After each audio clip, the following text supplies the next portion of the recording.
எல்லாருக்கும் வணக்கம்.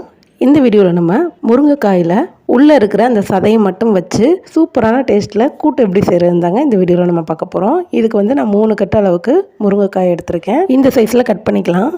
அடுத்து ஒரு கடாயை அடுப்பில் ஏற்றிட்டு தேவையான அளவுக்கு தண்ணி சேர்த்துக்கலாம். முருங்கைக்காய் எல்லாமே வந்து மூழ்கிற அளவுக்கு மட்டும் தண்ணி சேர்த்துக்கிட்டால் போதும். இந்த முருங்கைக்காய் சதை கூட்டு வந்து உடம்புக்கு ரொம்ப ரொம்ப நல்லது.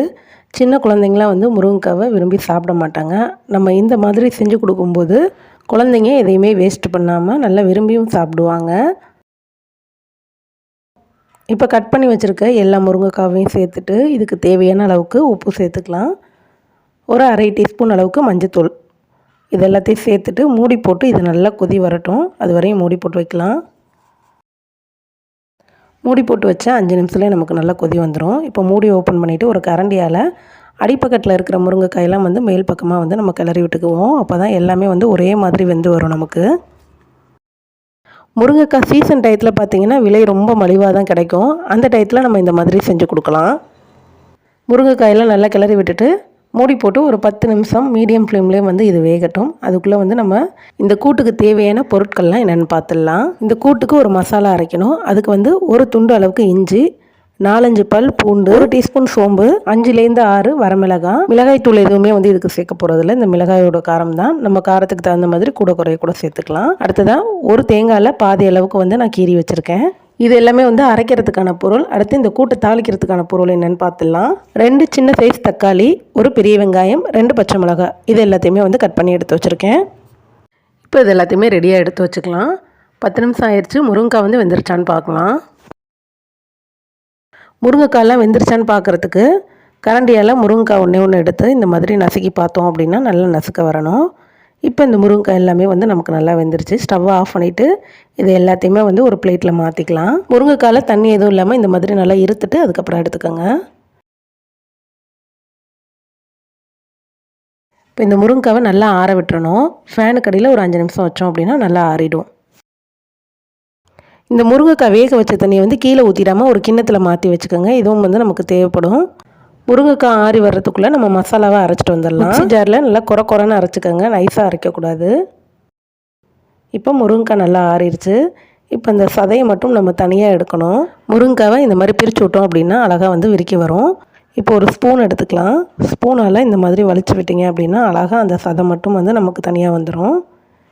இப்போ இதே போல் எல்லா முருங்கைக்காலையும் சதையை மட்டும் தனியாக எடுத்துக்கலாம். இந்த சக்கை வந்து நமக்கு தேவையில்லை. இதை தூக்கி போட்டுடலாம். இப்போ எல்லா முருங்கைக்காலையும் சதையை மட்டும் தனியாக எடுத்தாச்சு. இப்போ இந்த கூட்டை வந்து நம்ம தாளித்து விட்டுடலாம். இதுக்கு வந்து நான் தேங்காய் எண்ணெய் எடுத்திருக்கேன். தேங்காய் எண்ணெயில் செஞ்சு பாருங்கள், சூப்பராக இருக்கும். தேவையான அளவுக்கு தேங்காய் எண்ணெய் சேர்த்துட்டு கடுகு 1/2 டீஸ்பூன் சேர்த்துக்கலாம். 1/4 டீஸ்பூன் அளவுக்கு சோம்பு. இது பொரிஞ்சு வந்ததுக்கப்புறமா 2 துண்டு பட்டை சேர்த்துக்கலாம். இப்போ நம்ம சேர்த்துருக்க தாளிப்பு எல்லாமே வந்து நல்லா பொரிஞ்சு வந்ததுக்கப்புறமா ஒரு கொத்து கருவேப்பிலை சேர்த்து பொரிய விடுவோம். அதுக்கப்புறமா நம்ம கட் பண்ணி வச்சுருக்க வெங்காயம், பச்சை மிளகாய் இது ரெண்டையுமே ஒன்றா சேர்த்து வதக்கி விடலாம். வெங்காயம் வந்து ரொம்ப வதங்கணும்னு அவசியம் இல்லை. லேசாக ஒரு கண்ணாடி பதம் வந்ததுக்கப்புறமா தக்காளியை சேர்த்துக்கலாம். தக்காளி நமக்கு சீக்கிரம் வெந்து வர்றதுக்கு கொஞ்சமாக வந்து உப்பு சேர்த்தோம் அப்படின்னா நல்லா வதங்கி வந்துடும். இப்போ இந்த கூட்டுக்கு தேவையான அளவுக்கு உப்பை நான் இப்போவே சேர்த்தாச்சு. சேர்த்து விட்டு இதை நல்லா வதக்கி விட்டுக்கலாம். தக்காளி இந்த அளவுக்கு வதங்கி வந்ததுக்கப்புறமா 1/2 டீஸ்பூன் அளவுக்கு மஞ்சள் தூள் சேர்த்துக்கலாம். மஞ்சள் தூள் சேர்த்ததுக்கப்புறமா ஒரு தடவை நல்லா வதக்கி விட்டுட்டு நம்ம முருங்கைக்காய் வேக வச்சு எடுத்து வச்சுருந்தோம் இல்லையா தண்ணி, அதில் பாதி அளவுக்கு மட்டும் இப்போ சேர்த்துக்கலாம். இது கூடவே நம்ம அரைச்சி வச்சுருந்த மசாலாவையும் சேர்த்துக்கலாம். ஜாரை வந்து அந்த முருங்கைக்காய் வேக வச்ச தண்ணியிலேயே ஊற்றி கழுவிட்டு அதையும் வந்து இது கூட சேர்த்து நல்லா கலந்து விட்டுக்கலாம். முருங்கைக்காயை வேக வைக்கும்போது தண்ணியை அதிகமாக சேர்த்துறாதீங்க. இந்த மாதிரி கணக்காக நம்ம ஊற்றி வேக வச்சோம் அப்படின்னா தண்ணி வந்து வேஸ்ட் ஆகாமல் இந்த கூட்டிலேயே நம்ம சேர்த்துக்கலாம். உப்பு சரியாக இருக்கான்னு ஒரு தடவை செக் பண்ணிவிட்டு மூடி போட்டு இது நல்லா கொதி வரட்டும். அது வரையும் வெயிட் பண்ணலாம். 2லேருந்து 3 நிமிஷத்தில் வந்து இது நல்லா கொதிக்க ஆரம்பிச்சிடும். இப்போ வந்து நம்ம எடுத்து வச்சுருந்த அந்த முருங்கைக்காய் சதையை வந்து சேர்த்துக்கலாம். பாருங்கள், அந்த விதைகள்லாம் நல்லா முத்து பார்க்கவே அழகாக இருக்குது. இந்த விதைகள்லாம் நம்ம சாப்பிடும்போது நல்லா மொறுன்னு சாப்பிட்றதுக்கே சூப்பராக இருக்குங்க. இப்போ முருங்கைக்காய் சதை எல்லாத்தையுமே சேர்த்ததுக்கப்புறமா கரண்டியால் நல்லா கலந்து பார்த்தோம் அப்படின்னு நமக்கு தெரியும். ரொம்ப திக்காக இருந்துச்சு அப்படின்னா நம்ம மீதம் இருக்கிற அந்த முருங்கைக்காய் வேக வச்ச தண்ணியை வந்து நம்ம இது கூடயே சேர்த்துக்கலாம். இல்லை உங்களுக்கு கெட்டியாக இருந்தால் தான் பிடிக்கும் அப்படின்னா அந்த தண்ணியை வந்து நம்ம சேர்க்க தேவையில்லை.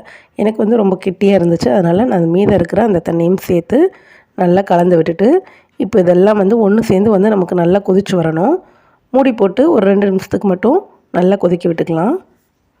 இந்த முருங்கைக்காய் சதைக்கூட்டு வந்து நம்ம சைட் டிஷ்ஷாகவும் வச்சு சாப்பிட்லாம், இல்லை மெயின் டிஷ்ஷாக கூட நம்ம ஒயிட் ரைஸோடு வச்சு சாப்பிட்லாம். சூப்பராக இருக்கும். இட்லி, தோசை, சப்பாத்தி கூடயுமே வச்சு சாப்பிட்லாம். ரொம்ப நல்லாயிருக்குங்க. கொத்தமல்லி தலைகள் இருந்துச்சு அப்படின்னா லேசாக வந்து மேலே தூவிட்டு அடுப்பை ஆஃப் பண்ணிடலாம்.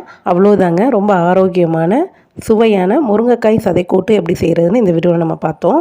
இந்த வீடியோ உங்களுக்கு பிடிச்சிருந்துச்சு அப்படின்னா லைக் பண்ணி ஷேர் பண்ணுங்கள். இது வரைக்கும் நம்ம சேனலை சப்ஸ்கிரைப் பண்ணாமல் இருந்தீங்கன்னா மறக்காமல் சப்ஸ்கிரைப் பண்ணிக்கோங்க. நன்றி, வணக்கம்.